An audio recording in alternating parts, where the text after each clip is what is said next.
Hey everyone, it's John Gonzalez from MLive.com, Michigan's best. And today we get to go to Lansing, Michigan, Saddleback Barbecue, one of our picks for Michigan's best barbecue. And they are doing something extra special. We can't wait to tell you all about it.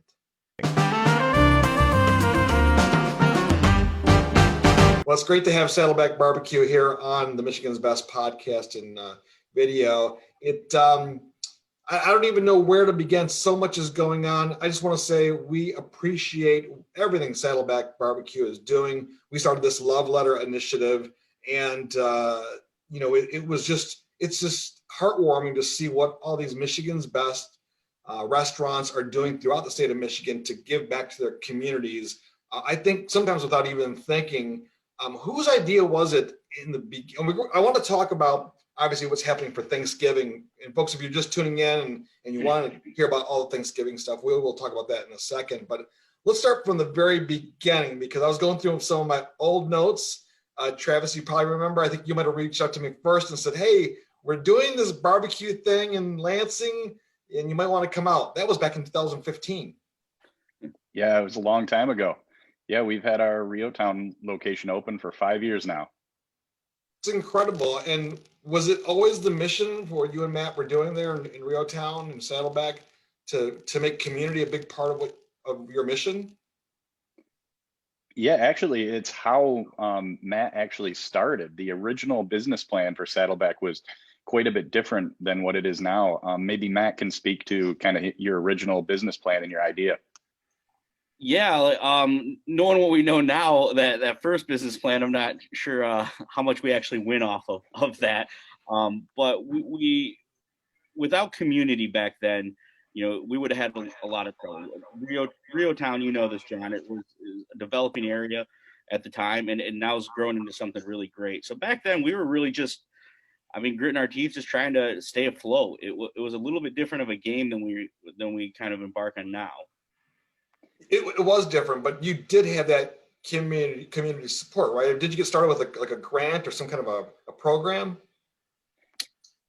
So Matt's actual original idea was to be a fundraiser that could be used by other organizations. So for instance, if you think of how like a local school or a classroom might raise some money by selling popcorn to get some money to go into their program to fund books and art materials and stuff like that.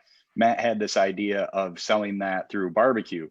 So going to like a local cheerleading group or a local band that needs to raise money and saying, hey, you can sell this dinner. I'll come out and provide it with a mobile smoker and I'll give you some of the proceeds. And that's how you can fund your band trip or something like that. So community was really in the overall business plan of Saddleback from really day one. Why was that important to you, Matt?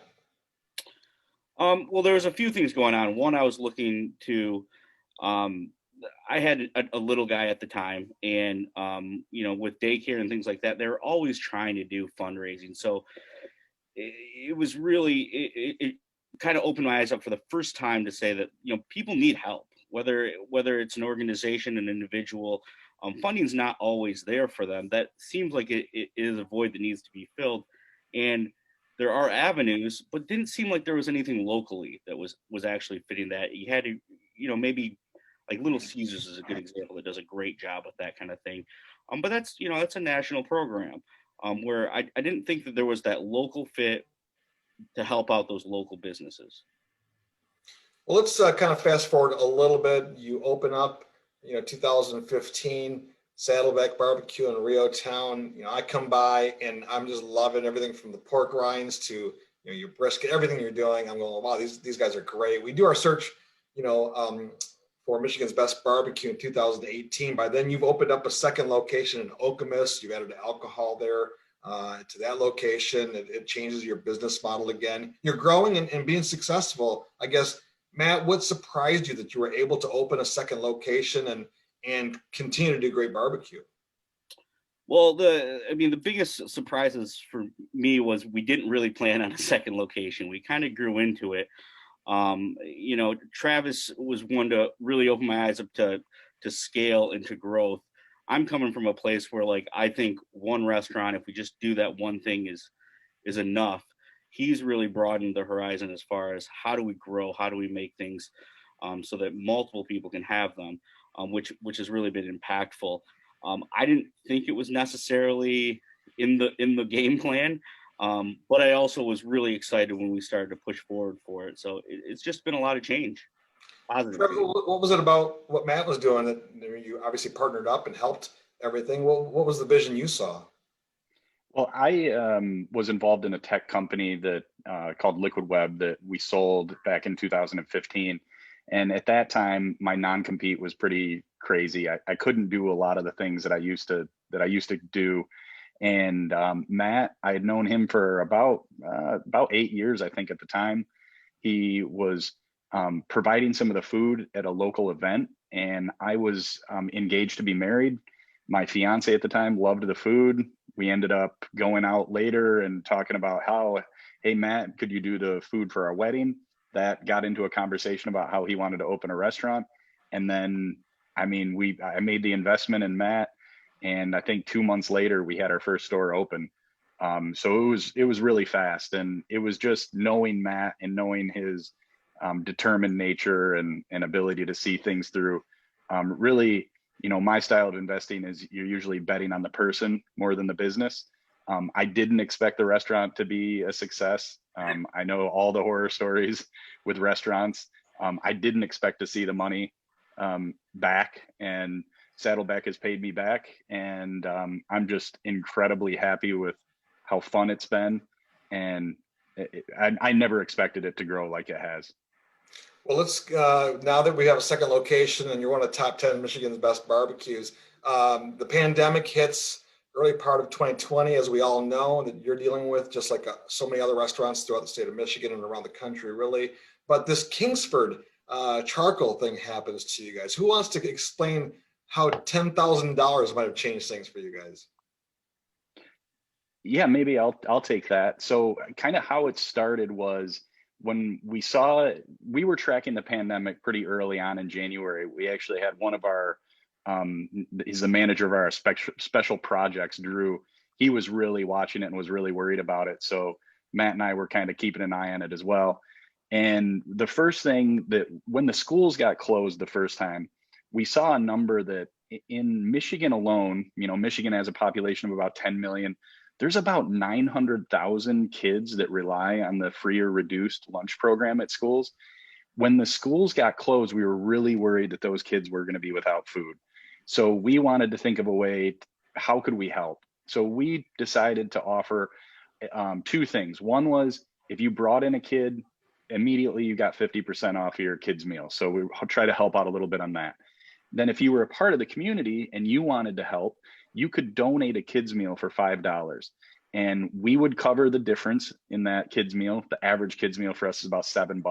So we'd make up that difference. And we ended up getting over 1,000 donations for kids meals. And we've been able to distribute more than 1,000 meals already during the pandemic. And Kingsford ended up noticing that, I guess. And Kingsford reached out and wanted to help barbecue restaurants that were struggling and that were providing back to the community. And yeah, they gave us $10,000 to help with that. And it was at a time when $10,000 meant a lot to us. That was a time when we had to lay off 12 people. Fortunately, we've been able to hire all of them back that wanted to come back and more. Some people didn't want to come back because they had pre-existing conditions or things like that. But that was at a time when Matt was working in the restaurant, 6 a.m. until 7, 8 p.m., just like the beginning, just trying to make ends meet. So when we got that $10,000 from Kingsford, it meant a lot to us. And I think that kind of snowballed into Thanksgiving. Wouldn't you say, Matt? Well, yeah, that's the Thanksgiving idea. Traffic hit on more of this. He really came up with this idea, and this brainchild was one of those. He springs it out there, and he can get people behind better than anybody. And it's kind of my job just to make sure that that momentum can actually be fulfilled on the back end. So, Trav, you want to go a little bit more into the Thanksgiving meals? Yeah, well, I mean, that's really generous, Matt. I don't think I deserve all that credit, but thank you. What happened was we just saw it happening with our own families, right? We're all trying to make this decision. Well, we've got some people that are older in our family that we really love and we don't want to put them at risk. How are we going to divide up who comes where, and how big is it going to be? Is it going to be 20 people for Thanksgiving, or is it going to be 5? So once the new lockdown happened, we knew that a lot of people were going to be separated from their family, and we knew that some of those people were going to be in need of meals. So we basically did the same thing that we did with kids' meals. Well, let's see what we can do to feed people in the community that need it. So for $25, anybody of the Saddleback community could donate a meal. That meal would be 1 pound of turkey, 1 pound of stuffing, 1 pound of potatoes, and that would serve about 2 people or 1 person with a lot of leftovers for the next day. Right. And the community ended up stepping up. I think we sold like 150 in 24 hours. We ended up selling 234 meals, which is a lot for us to fulfill. And Matt's dealing with that right now with the whole team. And on top of that, for every meal that was donated, we donated an additional meal from Saddleback. So for your $25 donation, that would go to feed 2 people, and then Saddleback also would step up and feed 2 people. I can't believe that the generosity, number one, but the logistics of making it happen. How did it feel, Matt, from your side of things, to just watch, like Travis just said, watch people donating their money, because sometimes that's all you can do, right? And we don't have a barbecue place in our backyard, Sure. What was it like to just see people giving again, Matt? Well, we have the blessing of a lot of our systems are technology based. So when our order comes in, it gets tagged right to our cell phone. So when we launched this, we were kind of like, well, let's see how this goes, and the phone would just ding, ding, order after order, and it's really exciting for the most part to see all this happening, because we don't know who all these people are. There are a lot of times it goes beyond maybe Saddleback fans, just people wanting to do something good for the community, and there were some big orders. It wasn't just one person ordering one meal.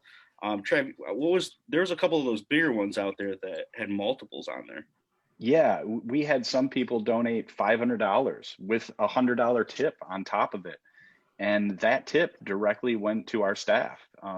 Saddleback is a little different than most restaurants. None of the employees at Saddleback make what's called the tipped minimum wage. So we share tips.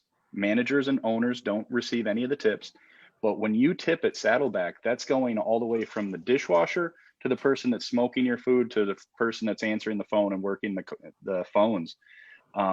So when we saw those, $500 donations with a $100 tip, that's helping out a lot. That's going to restaurant workers that have been with us for a long time and have been working during the pandemic and putting themselves and their family in jeopardy. And it's helping a lot of families here. Already Matt and the team have already distributed 200 meals, which will serve 400 people, since each meal serves 2. Those went to the Lansing School District, primarily to kids that are on free or reduced lunch, as a part of their meal packet that they're picking up today. So those have already been distributed. And at 4:00 today, we're going to have another 250 going out to a low income housing project in the Lansing area that is primarily first generation immigrants and people that need a meal for Thanksgiving. So the logistics of pulling off 450 meals, that's really serving about 900 and some people. It's been a lot of work, hasn't it, Matt? Yeah, it's we've got such a great staff, and we're very fortunate to be operating at the capacity that we are, because we know there's a lot of restaurants out there that are suffering, possibly even closing right now. But our staff really came together, and they've taken notice of how we operate in the community and what their roles are in that. And I think it's something that they can take home to either a virtual Thanksgiving or a virtual Christmas and actually talk to their family and be like, hey, no, we're part of something bigger than that. We're really trying to help out. This is what we're doing, which means a lot to us. Oh, and John, I wanted to point out one thing too. Blondie's Barn here in Hazlet has been doing this for a couple of years now, and they do it completely for free. On Thanksgiving, anybody can come in and pick up a meal. It's really an incredible thing that Blondie's does. And one of the things I want to point out about our program is, yes, we did take a donation from our customers in order to make this happen. And we were very clear about this from the beginning. This wasn't just about helping the community. This was also about helping Saddleback. So as you well know, we have fixed costs. We have to pay our rent. We have to pay our electricity. We have to pay labor if we want to keep all of these, people on staff, that the 40 plus employees that are like family to us. So this was really about helping Saddleback as well as the community. And we want to be really clear that we recognize that. Like, the people that were stepping up were also stepping up to help us and helping us cover our overhead and keep these people employed. And we're really cognizant of the we want to be respectful of the fact that people have given this donation. So we're actually putting out a clear accounting of how we used all of the money, what the cost of each meal that went out, where each meal went to. And we're going to be putting that out on our Facebook page here in a minute, so that everybody knows how their money really impacted the community. You're being transparent, and I don't think anyone. I think everyone appreciates that, but I don't think you really need to be as transparent, maybe, because people genuinely want to help, and sometimes, like I said earlier, all you can do is by give a donation. If it helps Saddleback, 10%, 50%, 80%, but it also helps someone that doesn't have an opportunity to get a meal over Thanksgiving. It's a win-win for everyone, right? I feel good because I was able, at least, I can't I can't do a barbecue like Matt does, right? But I can at least help him. And this is the part I was going to ask too, is that you also gave, your customers a chance to say where those meals would go, right? You could actually say, hey, I know, Grandpa Jim down the end of the road is by himself and I want to help him out. Now, one thing about that, we couldn't say, hey, John, if you want to give this meal, it'll go to this person. What we did was we put out a spreadsheet that anybody could either list themselves or a family member that could be in need. And then if we had enough meals, we would try to get to each one of those. Unfortunately, we had a lot more requests than we did meals to give. So a lot of those really, unfortunately, didn't go fulfilled. The meals were really accounted for faster than we expected. Right. So it broke our heart to not be able to help all those people. But yeah, in general, we did allow people to nominate somebody to receive one of those meals. But yeah, sadly, we had more requests than we had meals to give. I think it shows. I mean, it's heartbreaking, like you said, but I think, right, Matt, it shows that the need is there. It's not going away. Yeah, you're absolutely correct on that one. Is, what I think, for no pun intended, we're all in our own little bubbles, and we don't really know exactly what's happening outside and how other people are affected. We use whatever social media news outlets to figure that out. But when we see responses like this to posts and to donations, it's really eye-opening how many people are affected by this and how many people are in need of things like this. Now, I know I saw on the Facebook page, and you do a great job, by the way, on Facebook of being transparent and communicating with your customers. But I thought I saw someone say, hey, are you going to do this for Christmas too? I don't want to give you more work to do, but I mean, people are already asking about Christmas, right? Yeah, you're right. I think we need to start thinking about Christmas. But yeah, it was actually the Thanksgiving idea too. We originally put out a post that we wanted to help some local businesses, and then somebody came up with the idea of, hey, what about Thanksgiving here?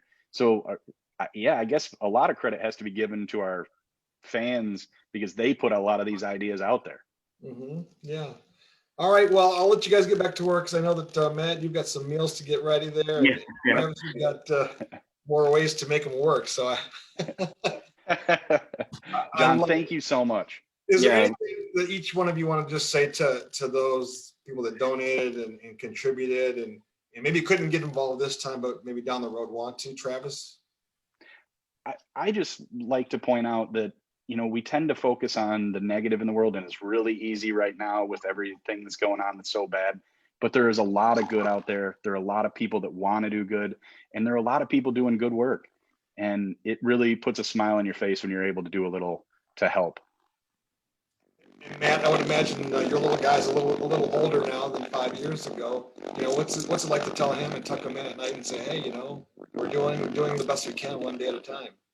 Yeah, I mean, having a family, I mean, and any parent out there knows this, it really changes your perspective on how you kind of view everything, whether that's older movies that, you know, you could never figure out why your parents were teary eyed or it hit home with them. I'm right in that phase where like spending time with my kids and watch them grow up is really important. And being able to actually take a step back and think about the people that are in my same position with children and figuring out ways to help them out if they need it is just unbelievably fulfilling for me and our team. It's been a great ride, you know, and I think we're on the right path as far as trying to help some people out. And I hope we can continue to do things like this. Well, thanks again for everything. Continued success, but I know that the mission is greater than that. So thanks again for both of you giving your time, and we'll see you at some point. Thanks so much, Sean. Thanks, Take John. care. All right. Bye-bye.